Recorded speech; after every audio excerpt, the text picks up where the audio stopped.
Welcome back to the Ride Laugh Podcast. If you love mountain biking, you are in the right place. Picture your last really fun group ride. You're back at the parking lot. The stoke is high. Everyone's talking about the ride, bikes, tech, nutrition, jumps, drops, berms. That's what we do here every week on the Ride Laugh Podcast. You love bikes. We love bikes. Let's drop in.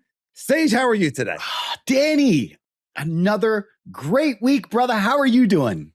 I am doing awesome. I am excited to talk to my friend. I'm excited for everyone listening. Thank you all for being here. Yes. It's been a very, very busy and rough bunch of weeks for me for work. And I came into this one thinking like I can't wait to talk to you because I need to have some fun. Yeah. And it reminds me of the pressure we put on rides sometimes. Like I need this ride to be fun because what's going on in life. And you know, like that never really works out great when we put the pressure on anything, really. Yes. No expectations. It's going to be a great show because that's what we do. Yes. No expectations. One of the things I really want to talk about today is something that we touched on a couple pods ago, which is that redemption arc after injury, that coming back from injury. And I've been thinking a lot about that because when I mentioned it to you, you were like, whoa, wow, I didn't really see that coming. I didn't see that perspective. And so I've been thinking a lot about that. And I have a couple different perspectives to share on redemption, recovery, and that trip back from injury and the lows of that all the way back up to feeling good again. And sometimes those things are hard to, when you're down, it's hard to think that you're going to be back up. And that's what makes it so special. But I want to get into that maybe in a little bit. Hopefully we'll touch on that. Yeah, man. It's something that we can all relate to. Unfortunately, I tried to make the argument that we didn't need to crash. And I was reminded by all of our listeners that crashing is just part of mountain biking. What I should have done is you may crash, but do we need to get seriously injured? Right. And I didn't make that delineation. I think that was kind of important. See, I don't actually think that you need to get seriously injured if you are paying attention to the signs. Now, does stuff happen? Yeah, stuff happens. And, you know, sometimes a serious injury is unavoidable, but you can avoid. Let's draw a percentage. I want to say you can avoid at least 80%. 80%. Going 80%. Okay, I like it. I'm not going to argue with you. Well, maybe you know what? Oh, I'll do like a Price is Right. I'm going to go 81, and I'm going to go 81. $1. That way, if the actual answer is 85, I win. Oh, you're going 1. You get 1 to 80. That's a good move, actually. That's the $1. The $1. Yeah. Our Price is Right fans. Yeah, they know. They know. Yeah. You're getting up to the showcase showdown. I got a good feeling about you for the showcase showdown. Dude, bringing back some memories, man. Holy cow. Game show memories. I don't know if people still watch game shows, right? Yeah, they're like different ones. There's like weird game shows on now. Yeah. My wife watches one where there's these big giant balls that come down if you get the answer wrong and the ball like knocks you into the water. What? That's crazy. Yeah, it's really weird. If you get the answer wrong, a ball knocks you into like a pool of water. It's kind of cool. Then. Yeah. We gotten off subject. Favorite Ride Laugh on a Gmail YouTube comments. Favorite game shows. Mountain bike game show. Oh, mountain bike game show. We're doing game shows. I got a question for you. I got a trivia question for you. I was on a ride with Devin. Okay. And we were talking bikes, and you know, when he was at Mount Penn, he had that big enduro bike, and then he kept saying like, "Yes, oh, I wish I brought my cross country bike." Yada yada yada. So we're at the parking lot at Smedley, and he brought his cross country bike, and somehow we got on the topic, and he said, "I'd rather have 2 different full suspension bikes that are built for a specific purpose," and I said, "Well, I'd rather just have one bike that does it all." Here's the question, Danny. What do you prefer? Would you prefer to have 2 bikes, full suspension? I'm not talking about a hardtail. That is a completely different style of riding. But would you rather have 2 full suspension bikes, a cross country and a full on enduro, or one bike that does it all? Do I have to answer in the form of a question? What is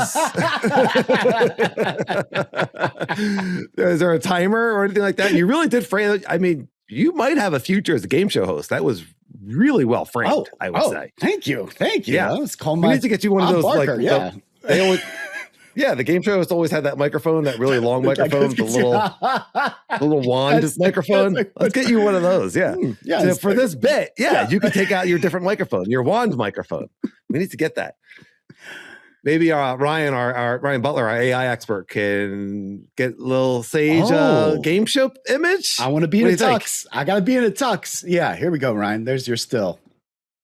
Yes. Okay. Let's answer your question. And that is an excellent question, because on the one hand, if you have the one bike that does it all, you don't have to worry about it. You don't have to think about which bike I'm going to take. Certainly don't have to maintain two bikes. Yeah. You don't really have to think about it. Like, I got a bike for the trails, I got a bike for races, I got a bike for the bike park, and I'm going to put my energy and my upgrades and all my skill and comfort into that bike. And I would say that's pretty much what we've done. Like, I have hardtails, we have single speeds. That's different. You have the fat bike. DJ, yep. For like the majority of our riding has been on like our favorite full suspension bike of that era, so to speak, right? The era, yes. But I do have friends here that have enduro bikes, and then they also have cross country bikes. Yeah. And I think I kind of agree with Devin. Like, if you could have the two bikes, get the bigger travel bike, get the more capable bike, and then the playful cross country bike. I mean, I had so much fun on that Orbea Occam SL that, and Devin's racing or riding like it's more of almost a race bike than it's a short travel country trail bike. Yeah. He kills it on that thing, man. He absolutely kills it on that thing. I don't know. I kind of feel the opposite. I feel like the Stumpy, for me, which does have flip chips, by the way, which I'm not counting because a lot of bikes don't have flip chips, and that's not really a fair comparison. But technically, no, I think the reason we shouldn't count the flip chip is because we never flip them. Let's be honest. That's right. Yeah, that's true. Yeah. Ain't nobody flipping those things. Ride Laugh MTB on YouTube comments. If you're regularly flipping your flip chip, depending on where you're going, right? Yeah. When you said it, you forget it. Like, for me, so true. I think I got to say 90%. I mean, you can go 91 if we're playing Price is Right, but I got to say 90% of people are setting that. Forget it. Right? Yep. Yeah. No, you're right. You're right. That bolt is like pristine. I've never put a wrench to it and never flipped that chip. Never, ever.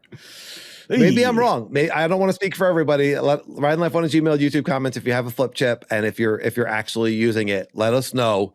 And should we like really be considering? Let me make it a little bit slacker for the bike park, or let me say it this way: since the advent of the new geometry on the bikes, I just don't think that you need two different bikes, because the Geo is so good. Like that, you like that Occam because it had that slacker head angle, and then a nice steep a seat tube angle, which makes it great for climbing. But then the slacker head tube makes it pretty capable on all the trails.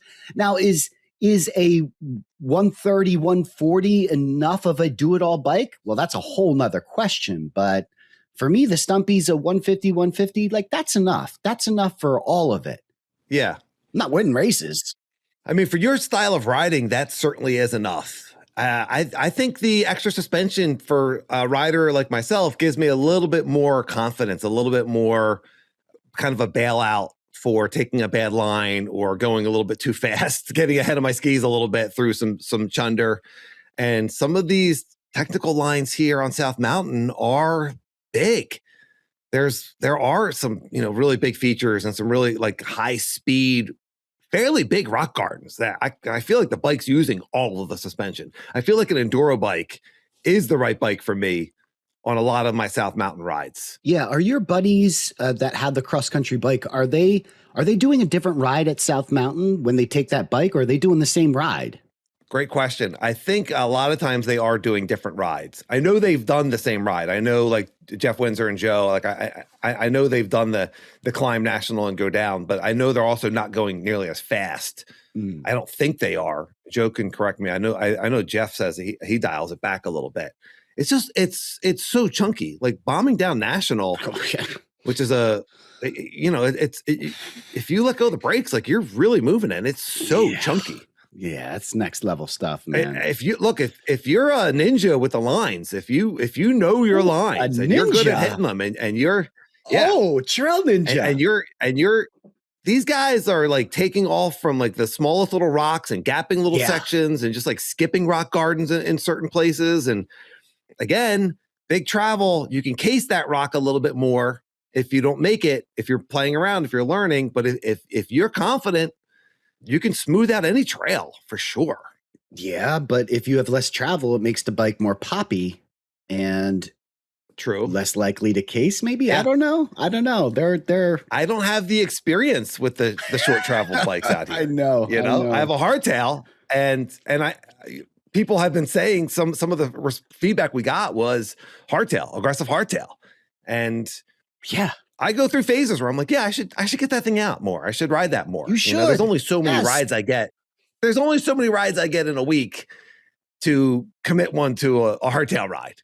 Yeah. Well, I mean, I totally get it. But I mean, you're someone that's so into this like progression ladder right now where you're kind of getting back into it after these injuries. Like there's no better bike than that aggressive hardtail to really push yourself and force yourself to be more dynamic on the bike. Like, man, I don't know. It seems like a no-brainer to me, but I hadn't really thought of it from that perspective. And I feel like I've started to really turn a corner with a lot of the things that we've talked about on this podcast. Yeah, you listeners, Ride Laugh on a Gmail. If you're along with this journey with me, with the bouncing on the trail, the eyes up, the getting loose, and I have not yet taken that to a hardtail ride. I wonder how now, like I was so much more playful on that short travel bike. Yeah. But I also didn't, if I was on a longer travel bike at Mount Penn on that ride with you, I still would have been trying to be playful. It wouldn't have been as snappy. Maybe it wouldn't have been as much fun on some of the smaller features, but money aside, say money's not an issue. Okay. Yeah. Money's not an issue. Are you buying another bike? Would you buy a downcountry bike or a downhill bike, or you know what I mean? Like you have this like jack of all trades, or would you sell the Stumpy and get 2 other bikes or 3 other bikes? Like, like you won the lotto, you can get what you want. I mean, that's a really tough one, right? Because like if money's not an issue, then I'm buying all the bikes. I'm buying all the bikes. But like let's say that I'm just wealthy. I don't have all the money in the world, so I'm being sensible. I would rather spend my money on getting an aggressive hardtail, which I don't have. I'm using the fat bike and the single speed, which are not aggressive hardtails. Like I would spend the money to get an aggressive hardtail and keep the Stumpy or a bike like the Stumpy. I don't know that I would be spending frivolously to have, well, here's my 120, 110 bike, and here's my 130, 140, and here's my one, like that's ridiculous. Now, if I was wealthy, a huge house, yeah, I'd have a bike for each segment. Okay. Yeah. All right. So if you were getting another bike, you would get an aggressive hardtail. Well, yeah, I would. Yeah, for sure. It's not even a question. Absolutely. I've been wanting that for ages, bro. It's been what, 4 years? I thought the dream was over. You haven't talked about it in a really long time. I thought you had moved on. Well, because I thought you had just like kind of like. It keeps getting pushed aside, Danny. When the e-bike came out, then like now I want the e-bike. It's like the aggressive hardtail keeps. That would be your next bike. Yes. Well, yeah, I should have said that. You're right. The e-bike would be the next bike for sure. Yeah. But also really expensive, compared to a hardtail, which you can get, arguably for like 2. True. Yeah. Yeah. But we're not talking those exact semantics, but you're right to bring it back into the world of reality. Like if we had all the money, we would just have all the bikes. So there's kind of not really a conversation there, know? Yeah. Like I would have a bike with travel for every trail that I possibly want. So yes. Yeah. Okay. Talking about riding loose, and something I noticed when I was on the trainer today is that sometimes, like when we talk about riding loose, one of the comments that Arturo gave me like over a year ago was at Sunrise, and he said, try getting your knees for a little bit further apart. He noticed very, very early on that I was squeezing the top tube. Yeah. And so that's something that as I'm riding, like I'm like consciously trying to keep my knees from squeezing that top tube, because that's just the default thing I do when I get into Chunder. And I was riding the trainer today, and it was a really hard one. It was a sweet spot, and it was 4 10-minute, like just under FTP. Ooh. Yeah. So like it's just kind of, you're just kind of grinding and mentally just trying to like not think about how much this hurts, and but it's so good for you. And so I have my eyes closed, I'm listening to music, I have mountain bike videos on also, but at certain points, I just close my eyes and I picture parts of trails that I want to be able to climb. And so I'm like mentally getting through this. And I noticed that my knee is kind of hitting the top tube of the bike. Yeah. Yeah. That was kind of, wow. It's like, that's a wake up call. Like, holy crap. It's so funny that you bring that up because when I was on a road bike the other day, I was thinking about like, because you know, you're always trying to sell me on the trainer and I'm always trying to sell you on the outdoor riding. And for me, the outdoor riding is another place where I can be dynamic. You know, I am standing on the bike. I'm moving that bike around. I'm on turns. I'm leaning the bike. I'm throwing a knee out. I'm throwing legs out. Like look, I get it. It's a road bike. I get it. But like still, you can still mimic a lot of the same moves. And I do. And sure. Yeah, I think it helps. I would imagine it would. You're still on a bike and the skinny tires really change the trajectory. So, you know, of how that bike feels, I think it makes it a little bit more, I don't know. I mean, I'm not a roadie, but anytime I get on a road bike and the tires are so skinny, it feels a little sketchy to me. And so if you're actually playing with your weight and pushing it a little bit and seeing how that responds, it makes sense that, do you ever do endo turns? Do you ever pick up your back wheel or your front wheel? Or is the position just not conducive to that? It's not that. My bike is so old that when I do an endo turn, because I have tried it on the road bike, the chain pops off there's no clutch. There's no clutch on the derailleur. So the chain it just pops right off. And so, but there are other things that I'll do, you know, for sure. And, you know, a turning is a really good one because you can work on your flat turns, you know, where you're leaning the bike, but you're staying upright. But those are things that I'll work on the road. I'll pop curbs, things of that nature. You know, you're avoiding potholes. So I'll jump a pothole, things like that. I would think that the mountain biker that road rides would have a lot of bike skill. And I don't know that you would necessarily translate the roadie going to mountain bike probably is going to be deficient in some of those bike handling skills. I would think that would translate better one way. What do you think? Yeah, I think you're right. I think a mountain biker could make a pretty good roadie, but a roadie would probably have a harder time transit. I don't know. I'd be curious. Do any of our listeners go that way, going from road to mountain bike and the opposite? And which gravel? Is better? Does gravel count? Would you throw gravel in with road?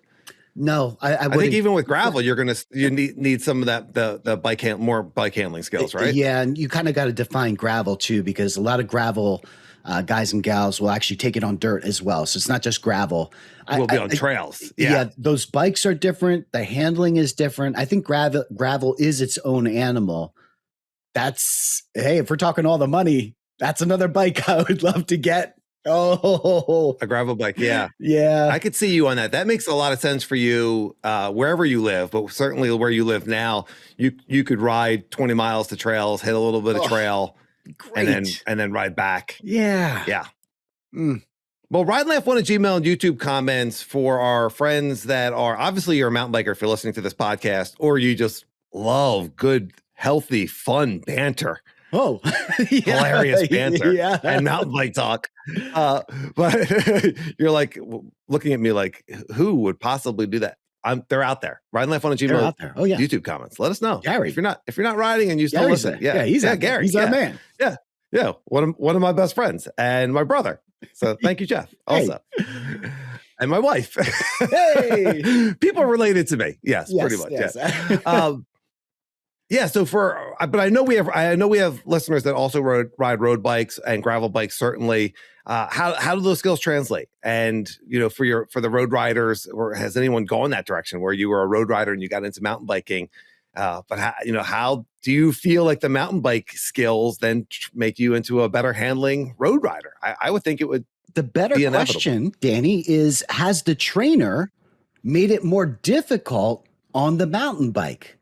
Because if you're doing if you're a weekend warrior and you're hitting the trainer during the week, and now the only mountain bike ride that you get is on the weekend, has the trainer affected you negatively in that sense because you are in a fixed position? But listen, the trainer, this is not your fault. Like, you can't get up on the trainer and I mean, I know they have some trainers where you can actually rock the bike back and forth, but it's limited. True. It's limited, right? I mean, most trainers are going to be pretty stationary. They're not going to be, going up or down. I mean, I know they have that kind of an app to do that, but has that affected you negatively on the mountain bike? Well, that's really interesting. The trainer is not my only ride during the week. So I have an e-bike, and I've been taking the e-bike out on my recovery days or rest days, and I still, which is awesome, ride my analog bike. Yeah, it is awesome. It's a really awesome setup, and I'm super grateful for it. But yeah, there's no practice of being dynamic on an indoor trainer. I really don't think. Sometimes I'm watching videos and I'm trying to move my hips and my knees a little bit like those, like the riders in front of me, but I'm watching videos of people doing downhill. They're not climbing. Right. And the trainer it's on.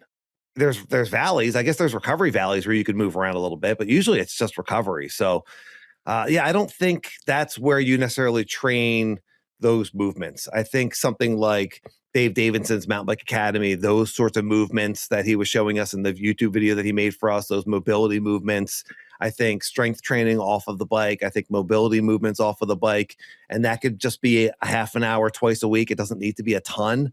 I think that's where you're going to be training those movements more than on an indoor trainer. But if an indoor trainer is an hour ride or a 90-minute ride at longest for me, that's so efficient that does leave me time to lift weights or do some stretching or some mobility exercises.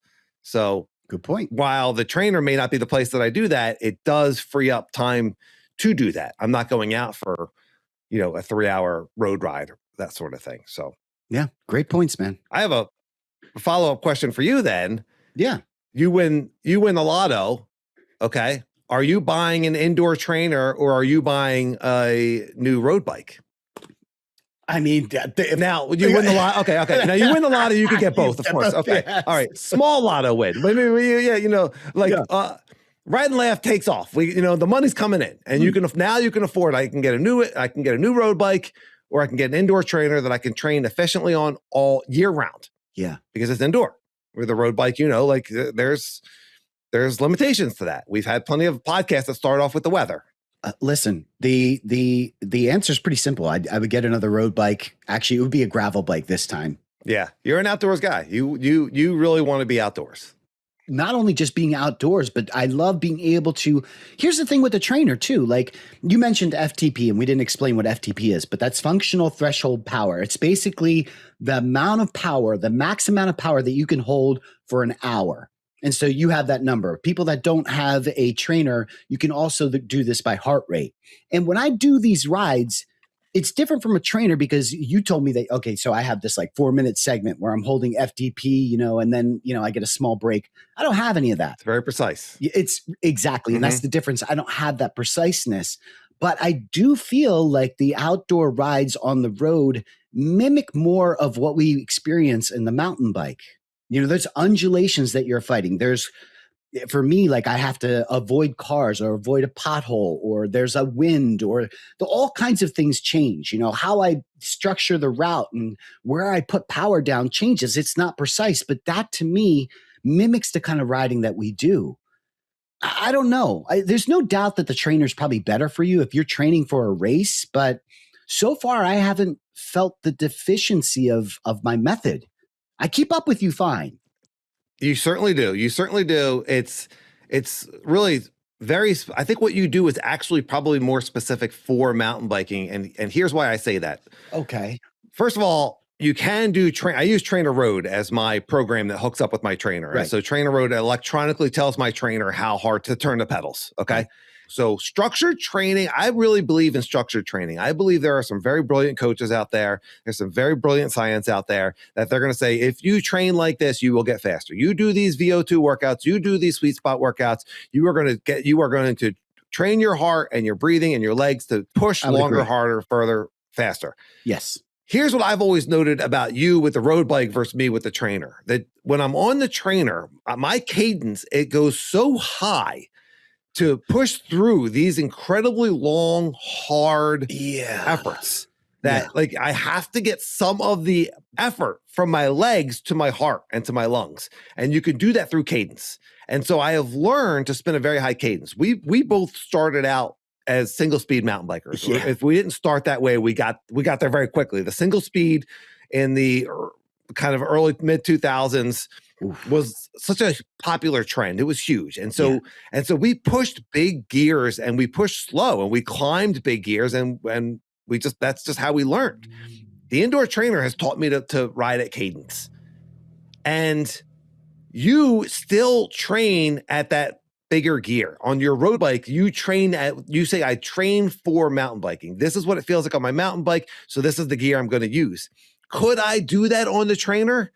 Yes, I could. It's just so much harder. Yeah. But looking at the way you climb, looking at the way Rob Drew climbs, looking at the way a lot of our friends climb in these harder gears, it's better for technical climbing. And I don't necessarily train there. And I do struggle sometimes with the harder gear on the mountain bike. Boy, that was a long explanation.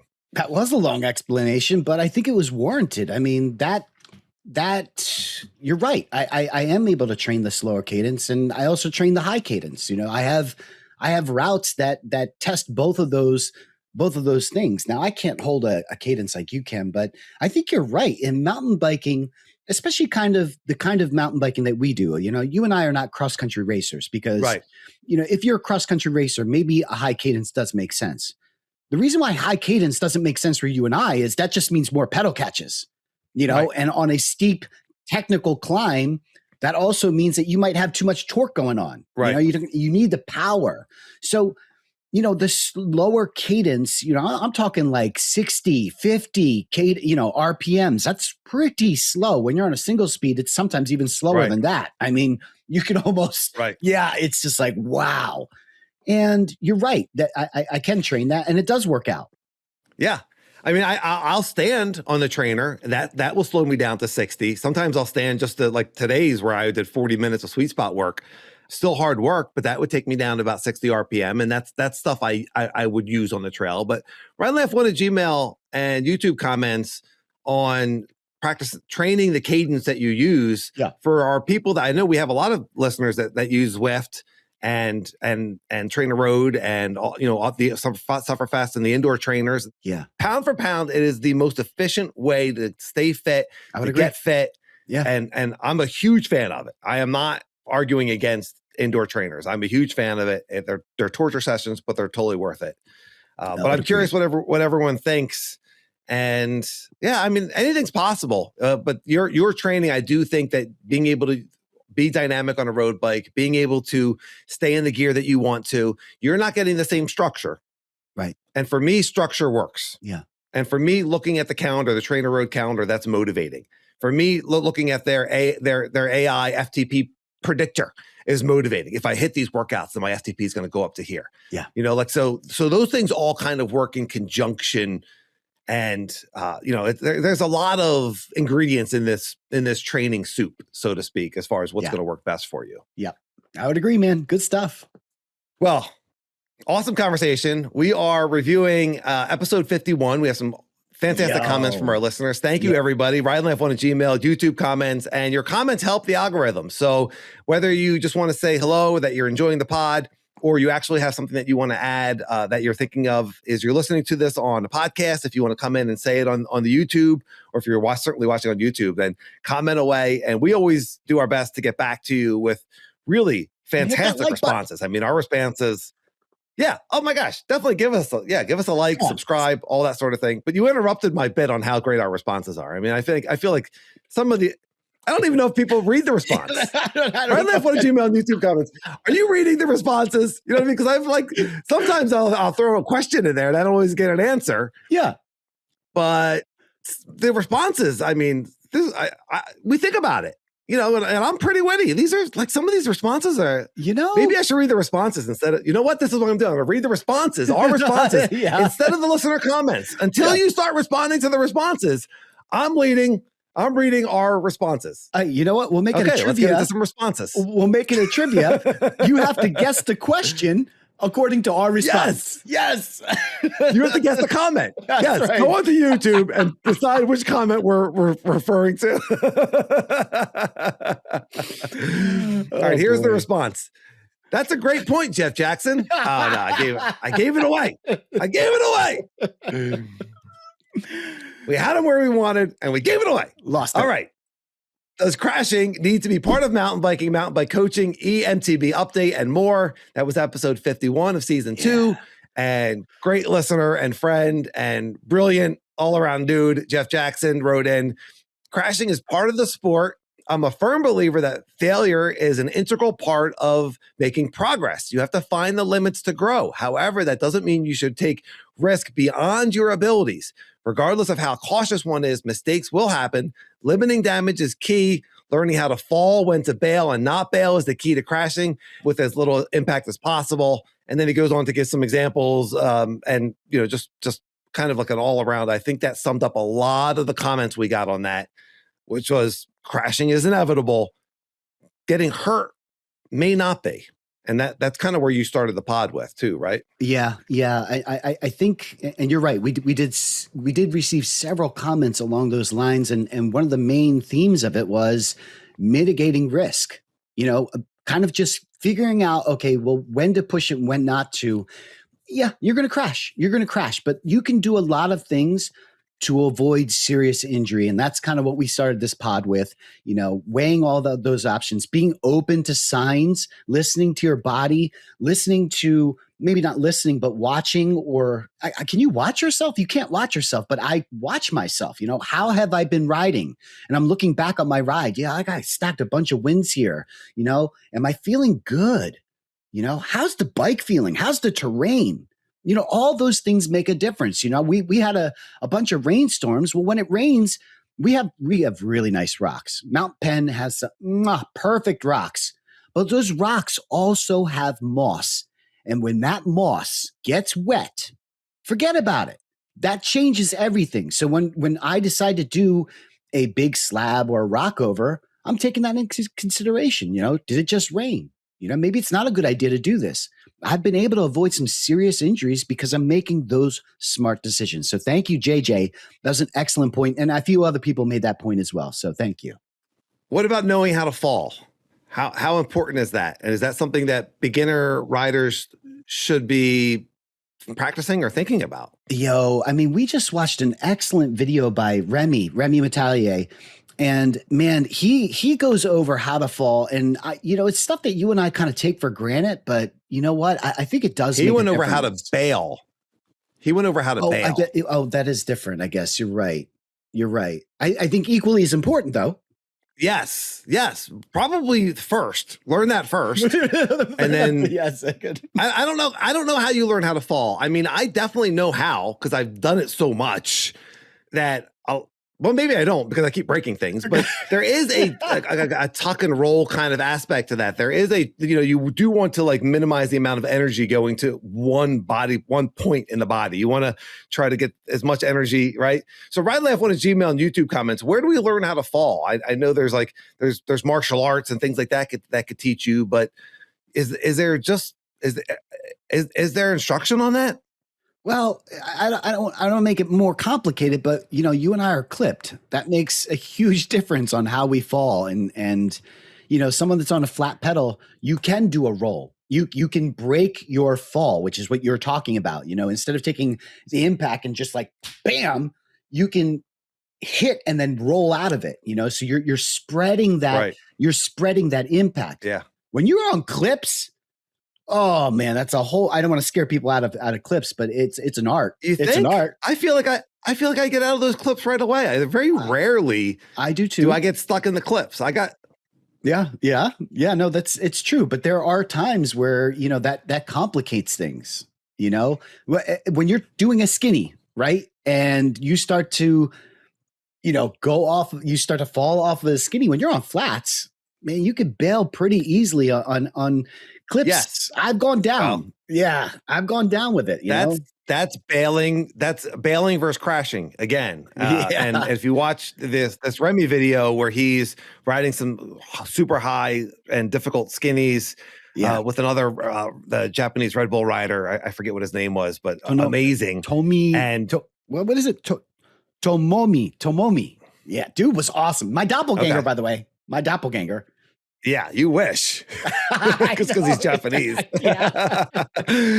Yeah, I don't claim every Lanky, as my doppelganger, but I certainly, Benoit, of course. Yeah. I ride just like, just like the professional downhill racer, Benoit. Being able to jump off flat pedals like that that was really cool. Watching them practice bailing and the different ways that he could jump off or get away from the bike. First, he said you want to get out of the way with the bike first. So first option is to actually just jump the bike off of the skinny and onto the ground. Right. So pedal kick off of that thing.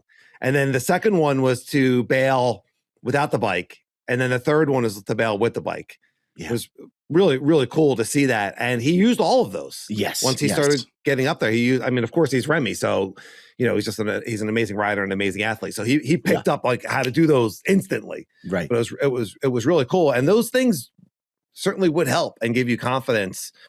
I wonder if, just beginner riders like riding places like South Mountain, if just like flat pedals for that reason are just so much more comfortable. Yeah, I would agree. Yeah, we can do all of those things on clips. The hardest one is throwing the bike away. That is by far the hardest thing to do when you're on clips. Yes. Being able to unclip and jump off of the bike the way that you can on flat pedals. I don't know that I've ever really seen anybody do that. I feel like the bike's going to be with you. If for like these really for like a slow speed bail, you're just going to have to bring the bike or get one leg out. But if you're up on a high exposure spot and you only have one leg out, and you can't jump. Ooh. They were jumping off of the pedals onto the ground, right, from high spots. Yeah. We had another great comment from Josh Boom, and he said it's a given that you're going to wipe out now and then, and bumps and bruises, and it's part of the learning experience. Yeah. But then he goes on to say, love the piece about the journey back, Dan. The last few months have brought back some of the confidence I lost, and it's so exciting to feel that feeling again. I got this. And anyone that's been listening, we've mentioned Josh, and he wrote into the Gmail, and he had a crash. He had lost some confidence, and he was heading up to Sedona.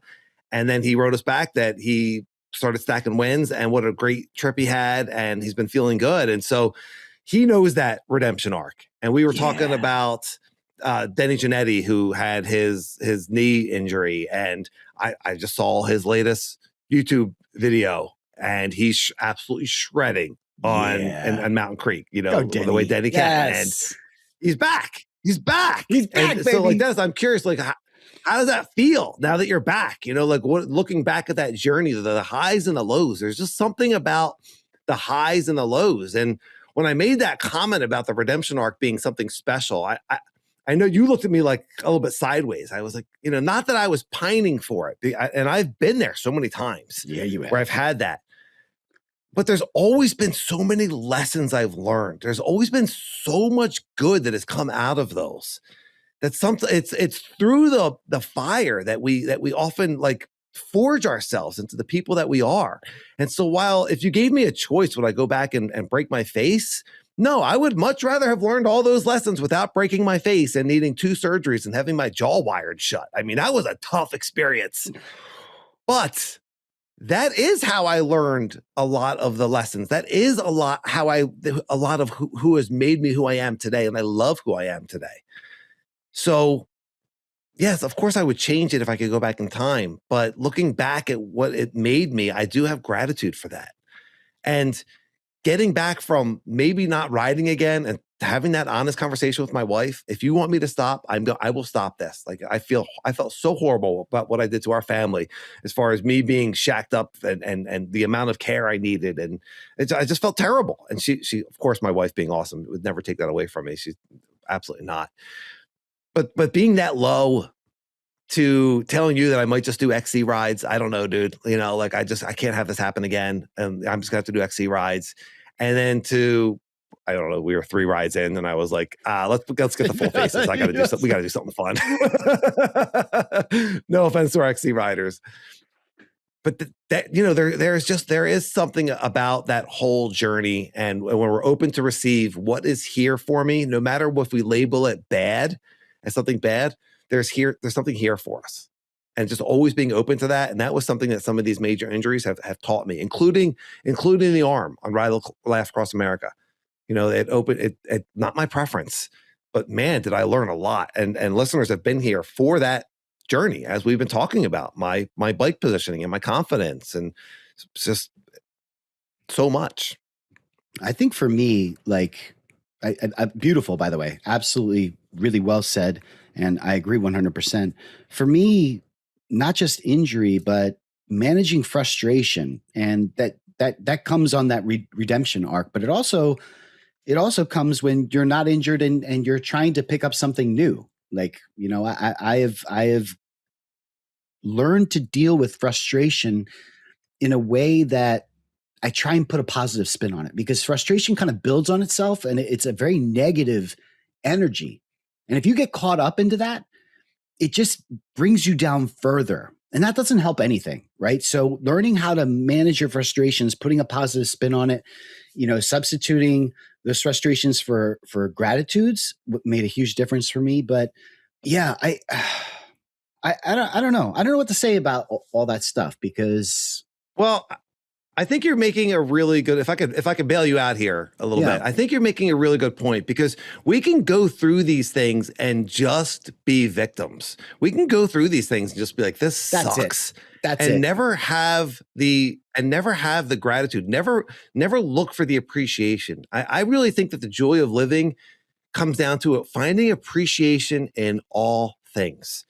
And when you can find appreciation in things that you have labeled as difficult or hard or bad, then you are on the road to living a happy life. That is what I have found. So this appreciation in all things, and when we take that to mountain biking, and it's so easy to label a crash or an injury as bad. It's so easy, and who wouldn't, right? Yeah. I mean, anytime I see one of my friends on Strava put, you know, broke my wrist or fell, collarbone, you know, it's just like, oh, dude, so bummed for you. Yeah. You know, I'm not like, hey, you're gonna find, you're gonna really grow from this. Congratulations. Yeah, I love this for you. That's so funny. It's a bummer. It is. It's a bummer. But as an individual, here I am. This happened. Yeah. Not being a victim, not this happened to me. All right. And you go through those emotions. I went through those emotions of, what did I do on the bike? What was I thinking? Why did I do that? What's wrong with me? Right. You go through all those things. But then it's like, but look at all the things I can have gratitude for. I'm still here. You know, I'm still walking. I can get back on the bike. You know, whatever it is, the people that are supporting you, just starting on that gratitude journey. It starts with gratitude, and then it evolves into appreciation. And then these shifts start happening. So anyone that's gone through, look, listeners, you've all gone through hard times in your life. And it's those moments, it's that on the other side of that the most growth has come. You've done it. Whether it's riding a trail, you ride the really, really hard trail and you've done it. Now you know you can do it. Yeah. Yeah. Maybe another interesting take on this is also like, so the person that's going through it, but also if you're the riding buddy, you know, how do you help your buddy through that situation? You know, when we were on that Ride and Laugh road trip, you know, and you went down, I still had to, quote unquote, coach you up, you know, on these rides. You were really, really peeved, you know, and frustrated. Not only could you had to rework jumping. Which crash are we talking about? Oh my gosh. Are we talking about the game ender or the crashes before that? Well, that was the other thing too, right? Like after the first crash, it was like the tactic was this, you know, and then after the second crash, I had to change my tactic to this. Yeah. After the third crash, I'm like, oh man, what do I do? Like you were so upset. Yeah. But I had to, I had to play the cards correctly to get you juiced up again, you know, including going back to Estrella over and over and over and get you jived about jumping your bike again. Like it was tough, dude. You were right. Yeah. I wanted it so badly, but I had a lot of fear around that. Yeah. That whole experience though. Like I mean, I just look at that experience, and then, so something I could be grateful for was that after Ride Laugh Across America, you were here. Yeah. And we were riding all the time. Like my best buddy was here. My best buddy happens to be a coach and like has been like brainstorming how to show me proper body position on the bike. So yeah, I could be a victim that I learned how to jump in correctly and it was dangerous and I had all these bad habits, or I can be appreciative and have gratitude that I can learn another way. For sure. And what has this taught me? And who else can I help with my story? What else is here for me? So, it's all perspective. Yeah. Good stuff, man. Good stuff. Yeah. Awesome stuff. Ride Laugh on a Gmail and YouTube comments, and certainly with the Gmail, if you have like a redemption arc story, we love those. If you want to share it with us, you can put it in the YouTube comments if you want to share it with everybody, of course. And just, who else has experienced that? Or if you look back at some of your past crashes and injuries, like, can you now bring appreciation to that? Whereas maybe you only saw that as a bad thing in the past.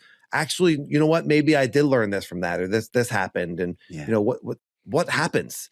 I rode with our buddy Joe Mullins, who's had just a kind of like a random foot thing where he needed surgery, and he was off the bike for a little bit, and he's back, and he was riding. It was so good to see him, and he's riding so strong. Yeah, like Joe's such a good athlete, and he's just like completely back after not being on the bike for 6 weeks, and he was like, I think I needed the rest.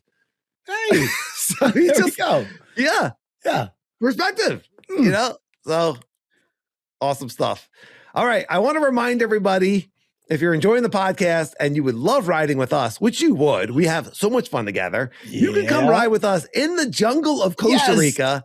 The trip is filling up. People are signing up. We are stoked for everyone that signed up. Check it out. It's going to be in January. So it's the winter in most of the country. And it's just going to be so much fun. It's supposed to just be awesome there. Obviously the weather, but the jungle and the terrain, and it's all inclusive. If you don't know about it, check out. We'll have the link in the show notes, and certainly feel free to reach out with any questions you have about it. But think of really awesome. Join us. It's going to be so much fun. It's not a ton of people that can come, so.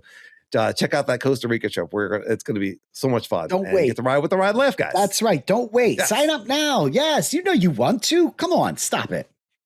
Nothing to think about. Sage, let's get into our mountain bike gratitudes of the week. Danny, my gratitude, maybe this is an odd one. Maybe it's not. I have another prop. It's actually not a prop. It's what I'm grateful for.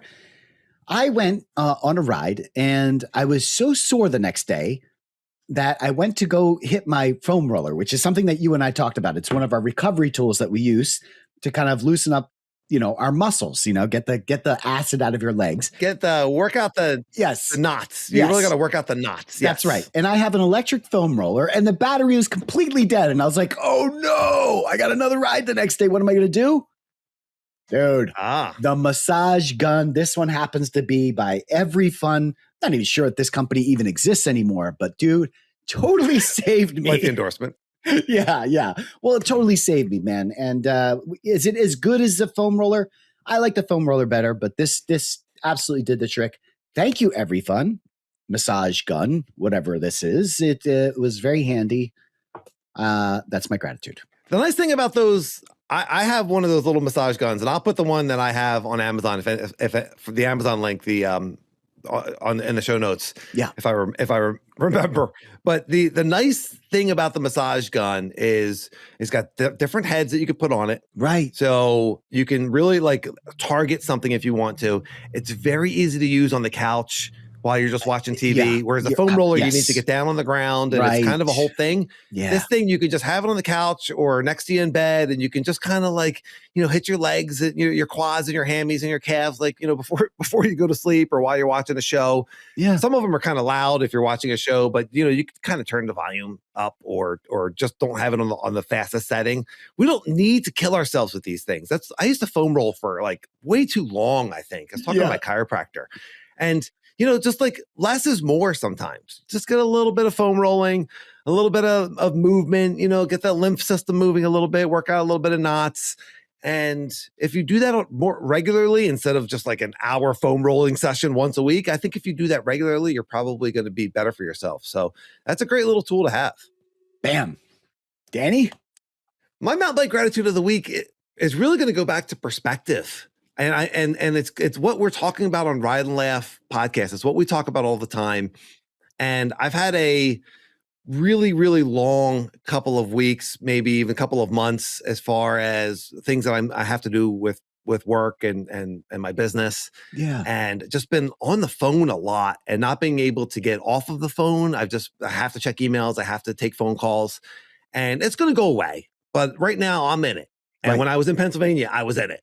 Ugh. And I did 2 rides where I was like, let me get out on my e-bike. I'm so excited to ride it. It's so much fun. It brings me so much joy. Yeah. And meanwhile, I'm getting phone calls, I'm checking emails, and I could look at that as a bummer. And it was annoying. It's not my preference. Right. Okay.